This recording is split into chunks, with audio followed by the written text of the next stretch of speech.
பர்சனலா எப்படி நம்ம ஒருத்தருக்கு ஒருத்தருடைய உயிர் மலர்ந்து உயிர் திறந்து ஓப்பன் அப் பண்ணி பர்சனலா விஷயங்களை ஷேர் பண்ணிப்போமோ அந்த ஸ்பேஸ்ல இருந்து சொல்றேங்கய்யா, உண்மையிலேயே உங்களுக்கு மரணம் இல்லை, அழிவு இல்லைங்கய்யா.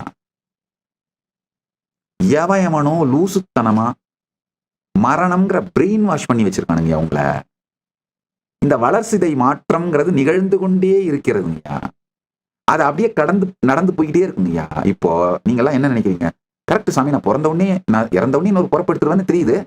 ஆனா இந்த ஜென்மத்துல சம்பாரிச்ச பணம் எல்லாம் போயிருமே, கவலையே படாதீங்க. இப்போ என்ன மாதிரி ஸ்பேஸ் ஸ்டேட் இதெல்லாம் நீங்க மேனேஜ் பண்றீங்களோ, ரெஸ்பான்சிபிளா மேனேஜ் பண்றீங்களோ, அது அப்படியே அதே மாதிரி ஸ்பேஸ்ல தான் நீங்க உடன்படுப்பீங்கயா, அடுத்த பிறவி எடுப்பீங்கயா. இல்ல இதை விட நெக்ஸ்ட் லெவலுக்கு தான் போவீங்கயா. பிரேக் த்ரூ தான் நடக்கும். பிரபஞ்சம் மங்களமானதுங்கயா, சிவமயம்ங்கயா. சிவம்னா காரணமில்லாத மங்களத்தன்மைங்கயா.